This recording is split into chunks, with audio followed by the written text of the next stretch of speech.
Jika rakyat kompak, negara bisa berubah.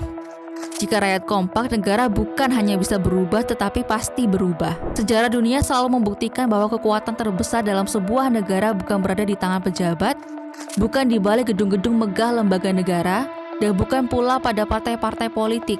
Kekuatan terbesar selalu berada pada rakyat yang bersatu. Namun selama ini, rakyat sering dibuat sibuk dengan masalah masing-masing, dipecah oleh perdebatan kecil, dan diarahkan untuk saling curiga, sehingga kekompakan itu jarang benar-benar muncul. Ketika rakyat tercerai-berai, negara mudah dikendalikan oleh segelintir orang. Tetapi ketika rakyat kompak, keadaan berubah total, karena suara yang bersatu tidak bisa dibungkam. Kekuatan yang berpadu tidak bisa diabaikan. Jika rakyat kompak, praktik-praktik tidak adilan tidak bisa lagi berjalan diam-diam. Pejabat yang korup tidak dapat sembunyi di balik jabatan. Kebijakan yang merugikan rakyat tidak dapat disahkan tanpa perlawanan. Para elit yang biasa bermain di ruang gelap dipaksa keluar ke terang. Media menjadi lebih berani, aparat menjadi lebih berhati-hati, dan lembaga negara bekerja lebih profesional karena mereka tahu rakyat mengawasi sebagai satu suara. Kekompakan rakyat menciptakan tekanan moral yang jauh lebih kuat daripada undang-undang manapun. Karena pada akhirnya, pejabat setinggi apapun tetap manusia. Dan manusia paling takut pada kekuatan suara publik yang tidak lagi bisa dibohongi. Ketika rakyat kompak, perubahan terjadi bukan dalam bentuk kekacauan, tetapi dalam bentuk perbaikan.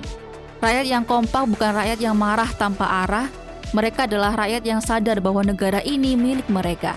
Mereka menuntut dengan tertib, mengawasi dengan cerdas, dan bergerak dengan tujuan. Rakyat yang kompak bisa memaksa lembaga negara bekerja sebagaimana mestinya. Mereka bisa menuntut transparansi anggaran. Mereka bisa memastikan bahwa hukum berlaku sama bagi semua. Mereka bisa menolak kebijakan yang merugikan. Dan yang paling penting, mereka bisa memutus rantai kekuasaan yang hanya menguntungkan segelintir orang. Wajah demokrasi berubah. Pemilu tidak lagi menjadi pesta para elit, tetapi menjadi momen rakyat memilih pemimpin yang benar-benar layak.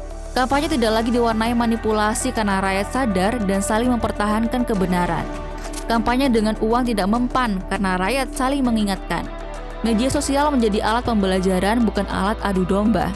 Rakyat menjadi pembentuk arah negara bukan sekedar penerima akibat. Dalam kekompakan rakyat, lahirlah negara yang kuat, adil, dan stabil. Dan jika rakyat kompak, masa depan menjadi lebih jelas. Kita tidak lagi berjalan dalam kegelapan, tidak lagi menunggu mujizat, tidak lagi berharap pada satu sosok penyelamat. Karena rakyat yang bersatu adalah penyelamat itu sendiri.